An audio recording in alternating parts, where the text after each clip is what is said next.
Hola mis hermanos, qué gusto volver a saludarles desde este lugar y gracias a los medios que tenemos para llegar hasta ustedes. Gracias si han invitado a alguien para escuchar esta plática. El Señor les bendiga y esperamos que sea de provecho para sus vidas. Hoy quiero hablar sobre el tema la bondad de Jehová. Y es que no me queda duda de la bondad y la misericordia de Dios a lo largo de mi vida. Para ello, mis amados, quiero citar la escritura en el Salmo 27, versículo 13.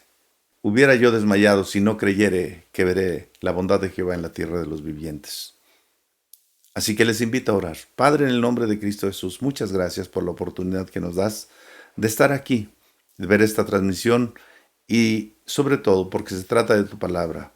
Te ruego que el aliento que llegue al corazón y aquello en lo que podamos nosotros poner en nuestra vida alguna observación, nos ayudes, mi Señor. En el nombre de Cristo, amén. Muy bien, amados, es una bendición poder compartir con ustedes. Hay retos que nos habrían hecho desmayar, hermanos, si no hubiéramos creído en la bondad de Dios. Para los que hemos creído en Cristo Jesús, nuestras vidas son comparadas con un barco de vela que se adentra a mar abierto. Muchas de las veces sin saber si habrá tempestad o si el mar estará en calma. Este tipo de embarcaciones eran comunes en los siglos XVII y XVIII. Los marineros de estas embarcaciones temían dos cosas: a una tempestad huracanada o a que el viento dejara de soplar. La escritura registra una tempestad con nombre y otros datos de los acontecimientos de un viaje. En primer lugar, vientos contrarios. A un hombre muy importante en la historia de la iglesia, escritor de casi la mitad del Nuevo Testamento, le tocó vivir la horrible o la terrible experiencia de una tempestad llamada Euroclidón, que es unión de vientos huracanados. Hechos capítulo 27, y de esto dice el versículo 14. Y voy a estar mencionando otros versículos de este mismo capítulo. Aquella tempestad azotó el barco en que viajaba el apóstol Pablo, en compañía de 276 personas, según el versículo 37. Esta tempestad pudo ser evitada, de no ser porque fue menospreciada la opinión del apóstol Pablo, ya que él era un prisionero en custodia de traslado, dice el versículo 11. Después de 14 días velando sin comer, los marineros quisieron huir. Creo que el Espíritu de Dios le mostró al apóstol Pablo la intención de ellos y lo reveló al centurión, cuando le dice: si estos hombres se van, no sobreviviremos, según el versículo 31. Dice que aquellos hombres soltaron el esquife. Es un barco pequeño en el cual podría servir de salvavidas. Y le fueron dando cuerdas. Y para que no se aventaran a este barco seguramente, los soldados cortaron las cuerdas del esquife y lo dejaron perderse. Aquella tripulación pudo haber evitado el riesgo, por lo que Dios le reveló al apóstol Pablo. Quizá el ángel del Señor de alguna o de otra manera vino al apóstol Pablo para mostrarle lo que iba a suceder, y entonces es cuando habla así el apóstol Pablo. Por otro lado, quizá la ansia del piloto por llegar a su destino. Tal vez la ganancia que representaba para el patrón o el dueño del barco, la carga y el pasaje que llevaba, lo hicieron perder la prudencia. El centurión, queriendo cumplir también seguramente el compromiso, se inclinó por la opción del piloto y del patrón o el dueño del barco. Así pasan las cosas en la vida. Dios no es tan relevante para muchos, y menos cuando sus intereses son malos. En segundo lugar, quiero hablarles de otro punto, el segundo: lejos de tierra firme. El segundo temor de un marinero de aquellos tiempos era que el viento dejara de soplar. Tan terrible era una cosa como la otra. No había motor en el barco, eran barcos de vela. Hay tormentas en que el viento es tan fuerte que el navío queda a merced del viento y no es posible controlarlo. Este fue el caso de aquella tripulación. Aquella embarcación fue arrastrada por el huracán y no pudiendo controlarla, no pudiendo dirigir la nave, se abandonaron y se dejaron llevar y corrieron a sotaviento, así dice, a sotavento, es decir, a donde el viento los llevara, a donde el viento empujara la embarcación porque ya no había manera de controlarla. Y ellos se refugiaron en la parte contraria al golpe del viento. Se dejaron llevar a donde quedaran varados y llegaron a una isla llamada Claudia. Luego, entre todos echaron del barco la madera, las cuerdas y las telas con las que se construían las velas para que el viento moviera las embarcaciones. Y después de muchos días, sin ver sol ni estrellas, perdieron toda esperanza de sobrevivir. También al no haber viento, hermanos, significa quedar varados a medio mar, en ocasiones con poca comida y poca agua, al grado de que muchos se desmayaban y hasta morían de sed. Haciendo alusión a esto, un poeta inglés llamado Samuel Taylor, al mirar el océano, al ver el anchuroso mar, hizo popular un verso que decía: agua, agua por doquier, y ni una gota para beber.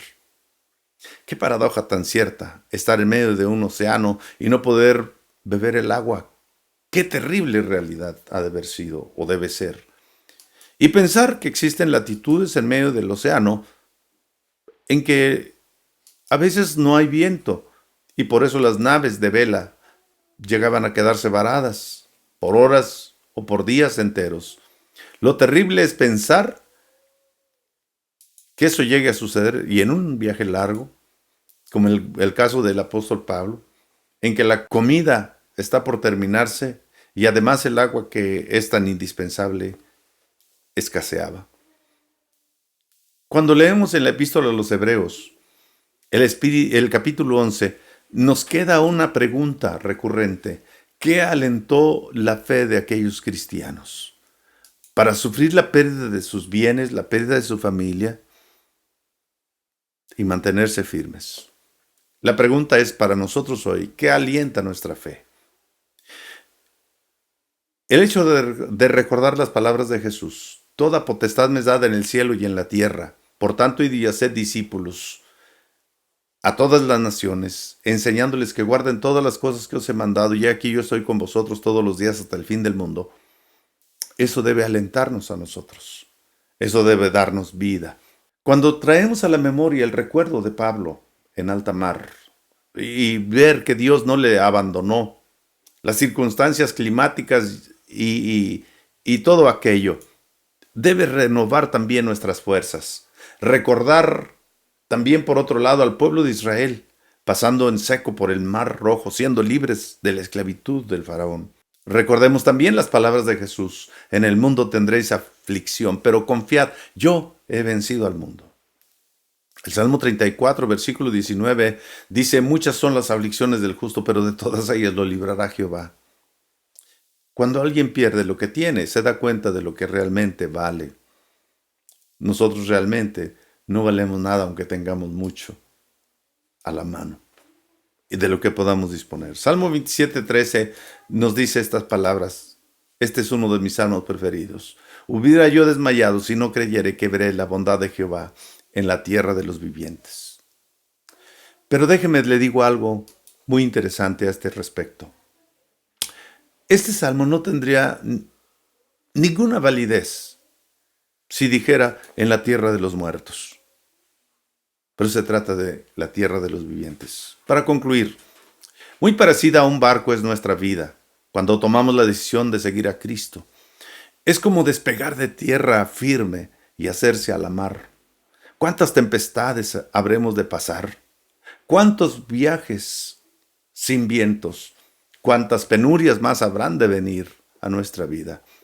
Al pensar en ello, es lógico que podamos entrar en miedo, que el temor nos asalte. ¿Quién no desea oír las palabras del ángel que visitó al apóstol Pablo aquella noche en alta mar? Para decirle: Pablo, no temas, ten ánimo, yo estoy contigo. Un texto alentador para mí es Isaías capítulo 43, versículo 2. Cuando pases por el agua, yo estaré contigo. Y si por los ríos, no te anegarán. Cuando pases por el fuego, no te quemarás, porque ni la llama arderá en ti, porque yo, Jehová, el Santo de Israel, soy tu Salvador. Esas son las palabras que le dijo Dios a su pueblo. Y hace más de 50 años, mis amados, decidí izar la bandera de mi barco. Y desde entonces he pasado muchas tempestades.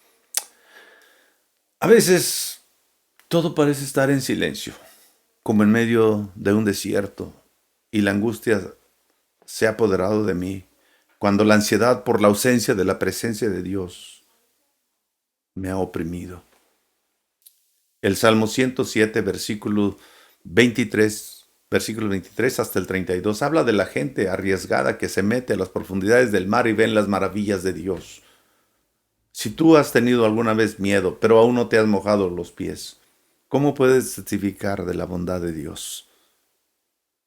Ánimo, amados, es entre la gente que nos rodea donde podemos atestiguar de la bondad de Dios con nosotros.